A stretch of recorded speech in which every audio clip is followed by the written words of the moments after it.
दो तीन item powder जो mixing है, दो तीन पाउडर मिक्स करके उसको ब्लेंड करके उसको नीचे से ग्रेन आउट करके पैकिंग किया जाता है।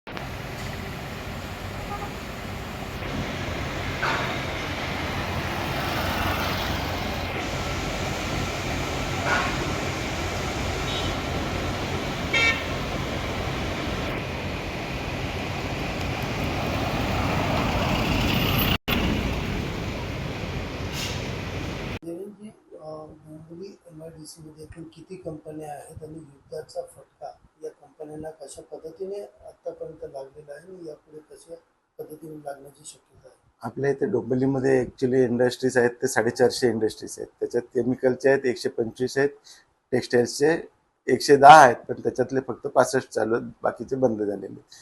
आता अशा परिस्थितीमध्ये केमिकल इंडस्ट्रीज जे आहेत त्यांनी इंडस्ट्रीजने 70% इंडस्ट्रीजने पहिले जे LDO आणि फर्नेस ऑइल जे वापरायचे ते आता बंद करून त्यांनी मॉडिफिकेशन करून त्यांच्या बॉयलरमध्ये याच्यासाठी PNGचं कनेक्शन वापरून बॉयलर हे केलं, मॉडिफाय केलेत आणि ते प्रोडक्शन करतायत. आता सध्याच्या परिस्थितीमध्ये आता महानगर गॅसने आम्हाला सांगितलंय की त्यांच्याकडे जेवढा स्टॉक असेल तेवढंच ते पुरवणार आहेत, त्याच्यानंतर आम्हाला पर्यायी इंधनाचा विचार करावा याचा त्यांनी इशारा दिलेला आहे. पण पर्यायी इंधन परत ते इम्पोर्ट होऊनच येते, आम्हाला ते परत बॉयलरमध्ये खर्च करावे लागतील. याच्यापेक्षा जे आम्ही जे आता चाललंय आमचं ते बॉयलर PNG मध्ये तेच आम्ही चालू ठेवणार आहोत आणि जेवढा स्टॉक आमच्याकडे आम्हाला गव्हर्नमेंट महानगर गॅस देणार आहे तेवढं आम्ही चालू ठेवू कंपन्यांवर. आणि आम्हाला जर आता असं बघितलं तर आम्हाला आमच्याकडे जे गव्हर्नमेंटतर्फे जे आम्हाला बातमी आलेली आहे तशी ती अशी आलेली आहे की गव्हर्नमेंट पण बाहेर पर्यायी देशाकडनं बाकी दुसऱ्या देशांकडनं ते इंधन मागवण्याचे प्रयत्न चालू आहेत आणि इंडस्ट्रीजला पुढे कुठेही स्टॉक आता कमी पडणार असं पडू देणार नाही असे त्यांचे प्रयत्न चालू आहेत. दुसरीकडे पाहिलं तर किती टक्के कंपन्या ज्या आहेत ते LPGचा वापर करतात आणि भविष्यात या कंपन्यांवरती काय संकट होईल?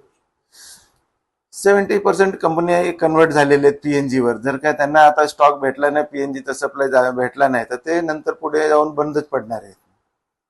आणि जो माल मागवतात आता आयात निर्यात असेल ती कुठेतरी बंद झालेली आहे. बाहेरनं आता जो माल येतो तो किती दराने येतो आणि त्याचा परिणाम काय आता कंपनीवाल्यांना, कंपनी चालकांना होतो? आता शॉर्टेज असल्यामुळे जे सप्लाय येत नाहीये त्याच्यामुळे जे सप्लायरने 25 ते 30% दर आत्ताच वाढवलेले आहेत. आता या अनुषंगाने जे मॅन्युफॅक्चरर्स आहेत त्याला कॉस्ट वाढलेले आहेत आणि तो विकायला जाताना त्यांना जे परचेसर आहे त्यांच्याकडे दर वाढ मागितली तर ते देत नाही, कारण त्यांच्याकडे पूर्ण वर्षभराचा तो कॉन्ट्रॅक्ट आहे म्हणून ते देत नाही. आता या परिस्थितीत मालक जेवढा तो सहन करू शकणार आहे तो लॉस तेवढ्यापर्यंत तिथपर्यंत तो मॅन्युफॅक्चरिंग करणार आहे, त्याच्यानंतर पुढे त्याला पण नाईलाजास्त बंद करावं लागेल ते प्रोडक्शन.